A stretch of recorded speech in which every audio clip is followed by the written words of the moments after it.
Hey,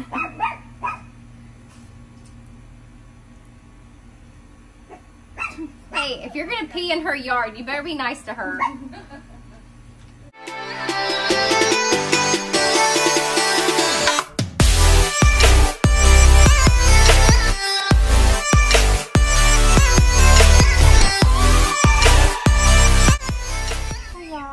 Welcome back. So today we have my sister Katie. Hello. And she's been on this channel before. But sorry y'all, we're sitting outside and there's the birds and people leaving the houses and But everything. it's so nice. Yeah, it is really nice and hot. A little hot. It's either hot out here or cold in there. And Yeah. I would rather be sweating than I would be freezing. So anyways, today's video is going to be like to help, how would you explain it? I would say it's kind of like to help siblings understand that point of view. Like, you can talk about your point of view with the illness, but it's kind of also helping out the family aspect of it too. Yes. So this is mainly for people that have loved ones that are sick, that are dealing with chronic illness, illness and, you know, Just in general. Yeah. So, Just a different point of view. Yeah. I do have a couple questions that I want to ask Katie. So I do have my handy dandy notebook written down because we're filming this on my phone. I still have yet to have a camera, but anyways, who told you when I first got sick? Mom did. Mom called.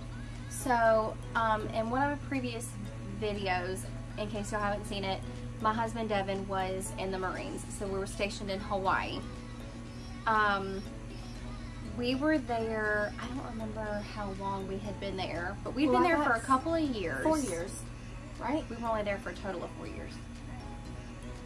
Oh. We might have been there for like 2.5, 3 years.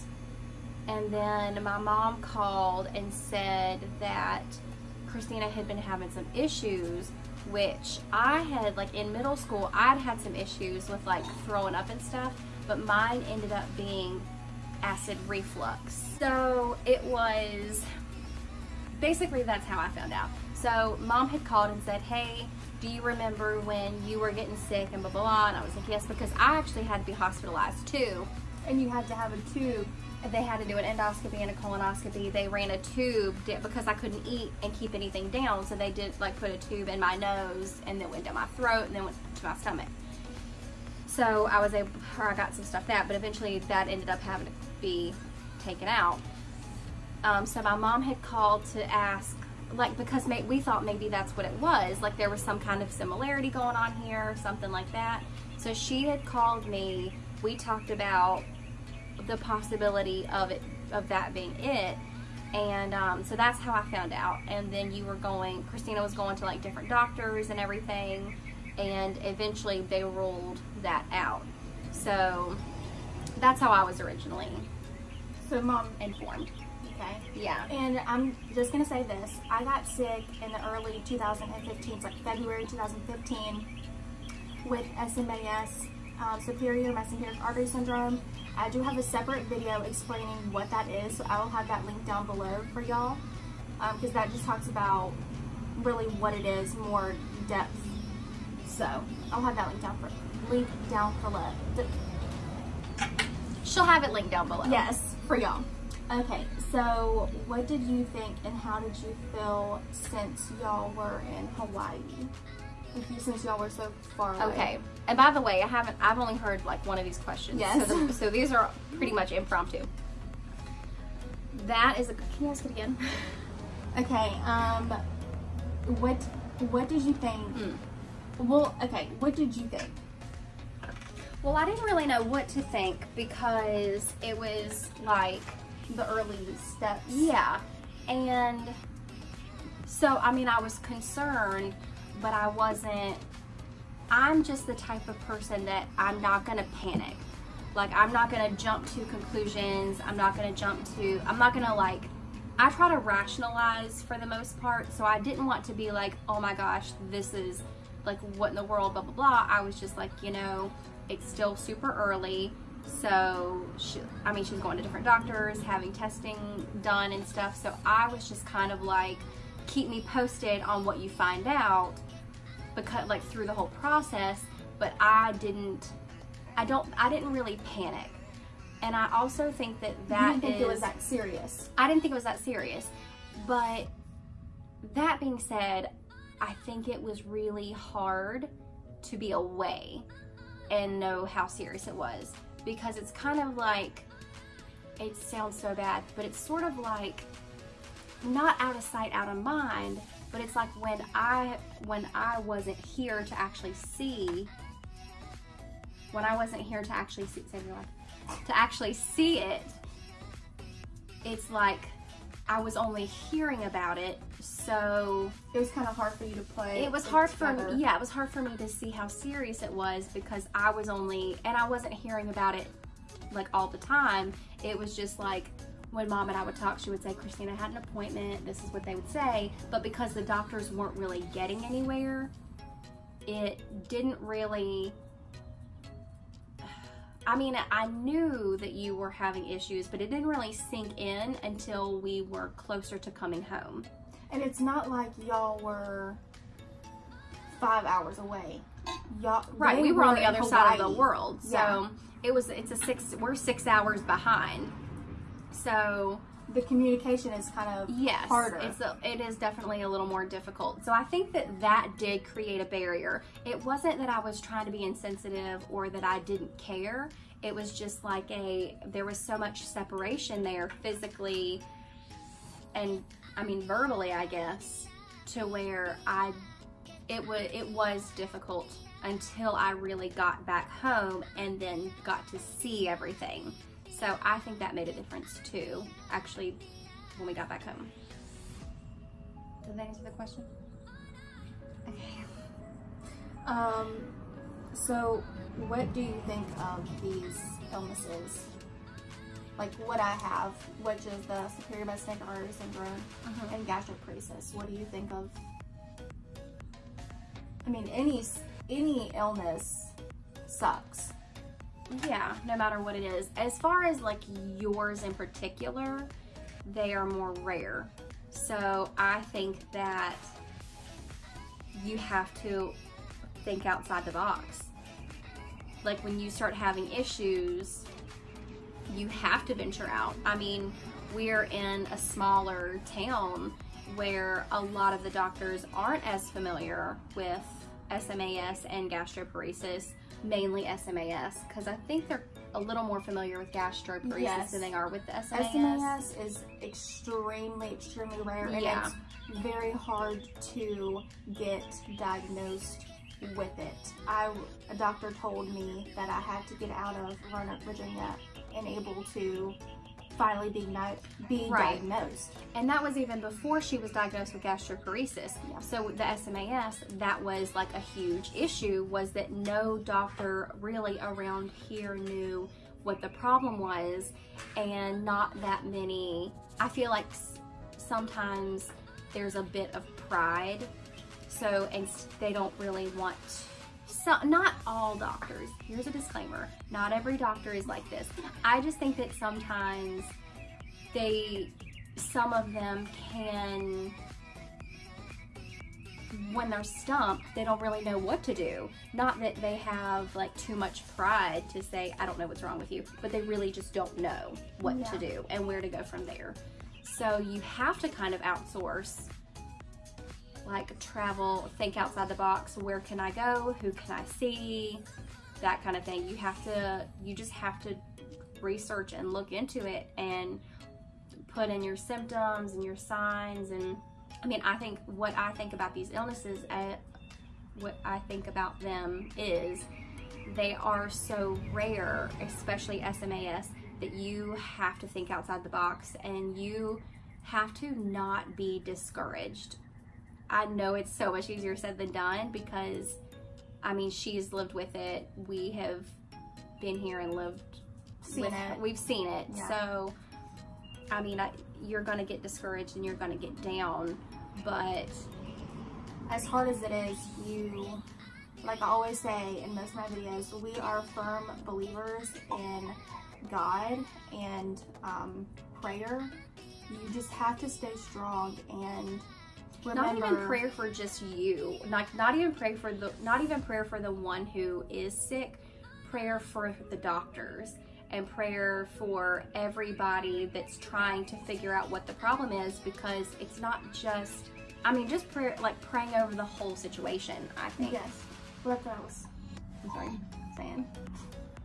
But yeah, keep your faith. I think that's what I was trying to say. Because it is scary and it is hard. And I don't know, from a sibling point of view, it's hard to watch any of your, close friends or family be so immediately impacted by an illness, and it's completely out of your control.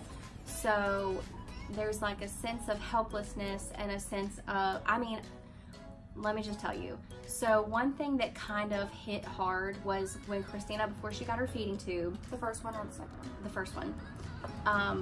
Before any of that, I think it was before your surgery and everything, to correct the SMAS. To correct the SMAS, when you dropped down to 82 pounds. It was your lowest point.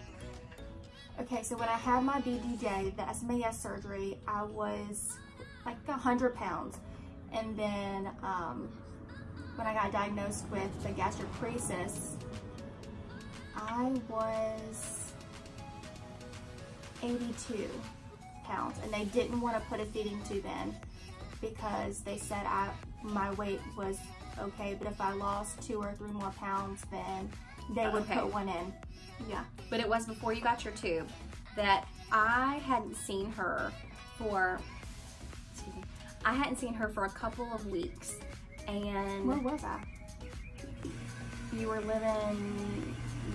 with Mom and Dad? No, it was when y'all had gotten the house built and we hadn't quite seen it yet. Okay.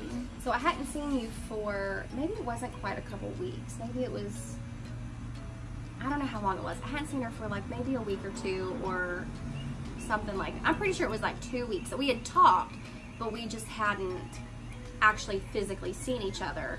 And then when she and Eric had their house built, Devin and I went up to see her, and when I knocked on the door, she answered, and I was like, it just looked like the life was sucked out of her. I am not even kidding. That was the hardest it ever really hit me. And it was like, can I make a disclaimer? But yeah. So I just want to disclaim that not everybody deals the same way and copes the same way as everybody. So I just want to go ahead and put that in. Yes. It was like the life had been sucked out of her. Her eyes were starting to like blacken underneath, and they were sinking in, and it literally looked like she was just didn't even look like, you were basically starving to death. Because I was. Yeah. I didn't have anything. Yeah, she didn't have her tube, nothing. So she was basically starving to death. I know that sounds dramatic, but that's just the reality of it. Well, and I think what was also scary is, what was also very scary for me, and I don't know about, I feel like you were probably scared too. I don't know, we've never really talked about this, but when I had my episode and I had to be hospitalized, and the doctor said that if I did not have this tube, he said that he was surprised that I didn't go into cardiac arrest, and if I didn't have this tube, which would be my first tube, then I would die. It was like if your potassium had dropped one or two more levels, you would have gotten into cardiac arrest. Yeah, we hadn't really talked about that, to be honest. I don't think we talked about any of this. But it was, it was traumatic for her, but also traumatic because I was at work and there was no way I could leave. I got a phone call that said she had been rushed to the hospital because she started having a seizure and stuff. So I just stood there and cried. Like, it was so helpless. And then when she actually went to have her surgery, my mom said, Mom asked you something, and she said that you cried and said, I just wish my sisters were here. So Devin and I drove her car. She had no idea that we were coming. And oh yeah, this was at Johns Hopkins. I was getting ready yeah. to have my surgery for my SMAS. They surprised me because Mom and Eric took off to take me because it's a 4 or 5 hour drive to Baltimore. And yes, I remember saying that. I said, all I want is for my sisters to be here, because this is a major surgery, y'all. They literally like cut and pasted, but yeah. Yeah, so we were able to surprise her, and that was good. But I think that when she said earlier, everybody deals and copes with things differently, I think I had a struggle with sort of, like I said, I am not one to, like, we're all emotional. We're all just emotional people. Yep. And there have been times where I have called Mom crying saying, do you think Christina's going to die? Do you, like, I need you to be honest with me. Do you think she will be okay? And Mom just truly said, I don't know. I don't even know if Christina knows that I did that. But, I didn't. Oh, what else? So I've had my own breakdowns, but I think I have more moments like that to myself and with Devin than I have expressed with the family. So for me, I struggled personally with, I was worried that the family thought I didn't care enough, or like, because I didn't show, I wasn't as open with how worried I was. I kind of just kept it in because I felt like Mom was so worried, Mackenzie was so, I felt like everybody was so worried that I didn't want to add to any of that. So I just sort of, like, I talked to Devin about it, and I, would talk to people about it. But I think that as far as like emotions, I kind of kept to myself a little bit with that. But then later started to feel like people thought I didn't care enough because I wasn't outwardly expressing my concern enough. And that's totally okay. Everybody deals with stuff, and this is like personal. Everybody deals with stuff in their own way. So I just cry. I know, and I know. But I mean, we're all emotional people. That's just who we are. We're all sensitive. But, yeah. So I think from a sister-sibling standpoint, I feel like it's different. Like, you can see that point of view, and then you can see my point of view, where it's sort of on the outside looking in. Because, let's be honest, you don't really understand unless you've experienced it yourself.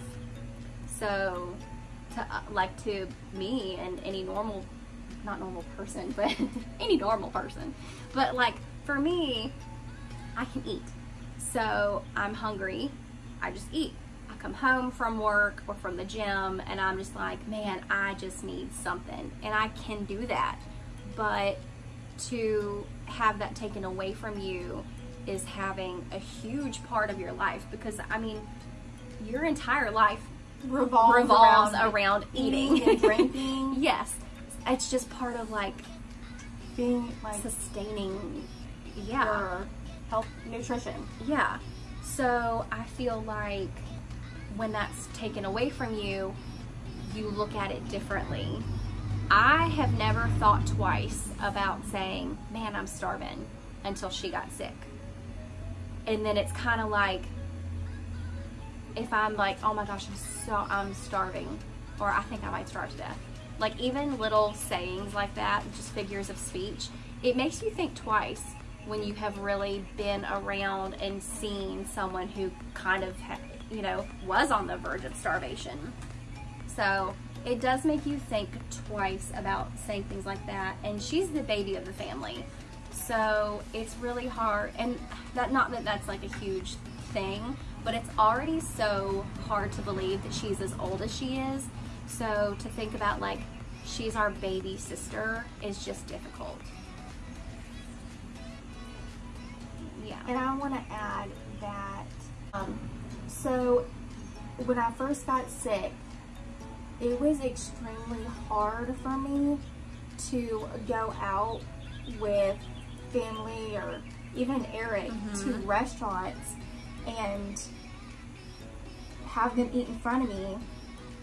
I don't think I didn't eat. Like, I didn't do anything. And then I got to the point where I was like, okay, I'm gonna enjoy being out with my family, my friends, eat, but have to rush to the bathroom or bring bags. I would bring plastic like bags. Kroger bags, Walmart bags, grocery bags. Yeah, everywhere I went, because I would know that I was just going to throw everything that I ate or drank up. But I think since I've been going through this for about 5 years, I've kind of, it is what it is. You learn to cope. Yes, you learn to cope with it. Now I have my feeding tube, my second feeding tube, so I have a J-port that gets my stomach, so I just have to watch what I eat and drink so I can drain it out, that way I don't throw it up. So it is hard at first, but as time goes on, it gets better. We're gonna have to move this inside. Okay, sorry we had to move, but there, you can probably hear someone's mowing. Stop. It's so loud. Okay, anyways, so what we were saying was Christina would have to, oh, what we were saying before is eating and drinking is such a huge part of your life. So what do you do when it's your birthday? You get your whole family and you go out to eat. And so that's what we did for my 21st birthday. Yeah, so it's like you basically have to readjust your life, everything. I mean, it's like I can't even call her and say, hey, do you want to go for coffee? I have to get a blanket. Okay. Like, can I keep going? Yeah. Okay, anyways. So basically, like I said, you have to relearn how to do everything. I can't just call her and say, hey, do you want to go grab some coffee? Hey, do you want to go grab some lunch? Like, you can't just do that. I mean, it was even to the point where I would call her and wonder whether or not I could eat on the phone with her because she would hear me eating. And that would be like, she's eating and I can't do that. Like, is it sort of adding insult to injury to even eat on the phone with her? So if we were ever on the phone, I just wouldn't do anything. I would just wait until we got off the phone to eat, or I would just ask. Like, it finally got to the point where I felt comfortable enough to ask, and I felt like, you might want to put her on your lap. Come here. She just wants to be in the video. So I would just be like, I need you to be totally honest, because I feel like at this point, we are all very honest with each other. And we're a very close family. Yeah, we are very close. So I would just be like, be honest. Do you care if I eat? Because it's not a big deal if, you know, it makes you uncomfortable. So I think just honesty also plays a big part in it too. Like, not even just honesty, but communication. Like, you have to communicate. There were a couple times when I was like, Christina, if you're feeling down and you just need a hug, or you just need somebody else to, like, somebody to talk to, or even complain to, then just reach out to one of us and just say, I just need a hug, or I'm having a bad day. But she did go through like a depressed stage of this, which is, go through it. Yeah, like just off and on. It's basically a roller coaster, honestly. Good days and bad days, but yeah. I think communication is a huge part of it too. Okay, so what advice would you tell someone with a sick loved one to better understand? Like, what would I tell me? What would you tell? Yes, but this is going for if what your brother, sister, uncle, anyone, best friend, yes, or not even best, like just anyone that you care about. I would tell them to be patient and be present and communicate, because I also feel like we didn't always have the communication that we have now. I do feel like that had to be kind of a learned thing. Like a while ago, Christina might be in the bed, depressed, not wanting to talk to anybody, and to me it was like, it takes you just as much effort to text me as it does for me to text you. But sort of like, and it's probably gonna sound really bad, but whereas her days would consist of waking up, laying in bed, like her days just really didn't consist of that much because she just physically couldn't do anything. My days consisted of getting up, breakfast, showering, like getting ready for work, going to work, coming back home, making dinner. It's like, you know, I had a routine that I had kept up with, whereas her life kind of just came to a halt. Her day-to-day came to a halt. So for me, it was like so much time could pass, like so many days could go by and we wouldn't even talk, because I was like, you know, she has to also understand that we still have things that we have to do, but at the same time, so I guess like from the outside looking in, it's sort of the shoe on the other foot. It's sort of like I went through it's just as, like it doesn't take any more, it's a two-way street. Like I still kind of felt like it was still a two-way street. Like if you just want to talk, hey, how was your day or whatever. Whereas I think on her end, and correct me if I'm wrong, she just had such like a different mindset, like depressed, to where like, I don't want to talk to anybody, I don't ever hear from anybody. Like I think maybe it would have been different for her if I had reached out more. So I think present me would have would tell past me to be patient and persistent. And patient and persistent, are those opposite things? What do I think? I kind of lost my train of thought. No, it's kind of a hard question. Do you know what I'm trying to say though? No. It's like even though you could text me, I could still text you. So even though I hadn't heard from you in days, still reach out to you. So you would reach out more now? I think so, yes. Okay. Yeah, yes. And research. I was gonna say, with SMAS and gastro, pre-cis, they are very, very confusing. So, well, SMAS Well, they mimic. Yes, but they're very, very confusing. So I personally would tell someone that has a loved one that doesn't really truly understand to do your research as much as possible. Because I feel like a lot of people don't do research. I agree. I know that Google, like the internet, is a scary thing, but it's also a very helpful thing. Or take them to their doctor's appointments and sit with them and see what the doctor has to say. Mm-hmm. It's also really great to take someone just in general to appointments with you. Like support. Because not only support, but they might be able to think of stuff that you didn't think of. They may be able to remember things that you may not remember, just to have just to have that. But, and it also takes a lot, just making the effort to go to her house or her to come to my house. Like, you have to make an effort to be together.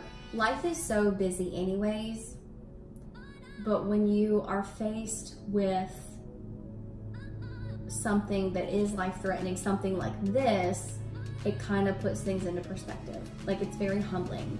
It's very, don't take your life for granted. Don't take food for granted. Don't take time for granted. Don't take food for granted. Y'all, I love food so much. I could not imagine not being able to eat it. Even if it's just like, yeah. I mean, I can't even fast. Like, intermittent fasting, that's hard. Like, I can't imagine not being able to. So it just is very humbling, and it's, you just can't take things. Don't take anything for granted. Count your blessings. And don't cry. And reach out to, you know, your loved one that is sick. Mm-hmm. Because you don't know what is going through their mind. Right. They might think that You don't care. burden. Yeah. And that you don't care. Yeah, I think that's where I struggle. Yeah, I think that I did struggle there too. Like, I just felt like people thought I didn't care enough. I think you just didn't know what to do. I think you're right. Because I mean, literally, there's nothing you can do. It's such a helpless thing. There was something else I was going to say. Oh, and it's even honestly still going on. Like, on Thursday, it was the 4th of July, and our oldest sister was on vacation. With mom and dad. Mm-hmm. And so me and Michelle, our older sister, and Christina were going to take our grandma out to eat. But when I was talking to Michelle, it was like, do you think Christina is, like, do you think that will bother Christina because she can't, I mean, so it's even still like in the back of our mind, like, we just want her to be comfortable or whatever. Yeah. So I wouldn't say that even though this has gone on for this long, I think that I don't think it gets that much easier. I think you just learn how to cope. I don't think it gets necessarily easier. I can see that. It's mainly just the lifestyle. Yeah, a lifestyle change.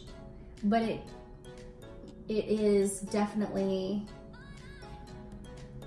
it's definitely, like, there is a little more of a peace, like, we're at peace a little bit more because she does have her tube now. So she's not necessarily in the dark. Yeah. But now, like, she's having other things come up, so it's kind of like, what's next? Type deal. So no, I feel like this has been very all over the place. Did we even answer the questions right? So with that being said, I hope this video helped anybody that is going through something or knows somebody that is going through something, and kind of helped understand a little bit better. You're not alone. Yes, you're not alone. So yeah, and it was kind of interesting because we've never really talked about. Yeah, we did touch on some stuff that we never really mentioned. I think it's just hard to open up and talk about this because I don't think either of us really want to talk about it. Not like in a bad way, but it's just, I want her to feel as normal as possible, I guess. So when we hang out, I don't really talk about it. I mean, we talk about it a little bit, but we don't really talk about it that much because I just want our time together to not consist of being sick. Yes. I just want our time together to be like sister bonding time, family bonding time. Yeah, and like I said, like we said before, I was in Hawaii for a while, so I was away and I did miss a lot of stuff. So now that we're back, it is just kind of like reconnecting and things like that. So I think our time together now, we don't talk about it that much because I try to just make it as comfortable and normal as possible. Do you agree? So, real quick before I end the video here, I do want to just add, like you said, try and treat them as normal as possible, because I will say that was one of the hardest things, was being treated like I was sick. I didn't want to be treated any normal or any less normal than anybody else. Yes, I want to be treated equally. It actually kind of hurt me in a way, just because, like, using a wheelchair when I really needed to, I would just walk, and then it would kind of screw me over, I guess you'd say. I shouldn't say screw me over. It would kind of backfire, and I would be a lot worse, where if I would have just sucked my pride up and used the wheelchair, I wouldn't have, does that make any sense? Yeah, I mean, I think it's kind of like you try to be as normal as possible, whereas in some circumstances you can, but then in some you also have to understand what's going on. So where if you need to use the wheelchair, who cares? Use the wheelchair. But then in other instances where it's like, everybody's going out to eat, I'm just gonna go even though I can't eat. You don't want to walk in and everybody be like, oh my gosh, how are you feeling? And blah, blah, blah. Oh, another thing I should add. I just thought about this. So, people, a lot of times, which I think is crazy because what is that, obviously it's the ice maker. It's the ghost. Because a lot of people mistake us for each other. So, I don't think we really. I don't either. I mean, she's got brown eyes, I got blue eyes. I got goggle lines, and she doesn't. You have platinum hair, I have not platinum hair. Anyways, go ahead. And obviously, I mean, you've lost weight, so our bodies are different too now. Yeah, but people always thought we were. I know it's weird. Before. So, when I would come in from Hawaii, like to visit or something, people would see me and they'd be like, oh my gosh, you look so good. And I think that was a little difficult too for me, because everybody thought I was you. So it was like, why can't I just be me? Is this how twins feel? Probably. So I think that was something that was hard for me too. It was like, I never had my own identity because everybody just thought I was you. And you know. People didn't recognize me anymore. Yeah. So they would come up to me and just be like, how are you feeling? And blah, blah. And I'm like, I would have to go through the whole spiel. Like, I'm actually Katie, I'm not Christina, I'm in visiting. So sometimes I eventually just was like, thank you. And then just went. People thought I was doing great. Yes. So, or like people that I didn't even know would stop me and just wave. And I don't even know if you knew them, but like she had a fundraiser, like with Bojangles and stuff. Oh, so there were people that knew who she was and knew her story and stuff that maybe she didn't necessarily know them. And like a lot of people that we did know would stop me. So I think that also was a little bit of something that I had to get over, like come to terms with, was being confused by each other. Oh, yeah. Whereas it seems like it would not be a thing, but sometimes it was a thing. For me it was, because I felt like I wasn't, like nobody knew me. Like why couldn't I just be Katie? Be Katie. And not Christina. Yes. So I think that was a little bit of a struggle too. So y'all, I hope you got a little more perspective, and this was a little all over the place. So I hope that we kind of like covered and got the point across. So if you did, please give it a thumbs up. Thumbs up. And I will see y'all in my next one. Bye, y'all. Bye.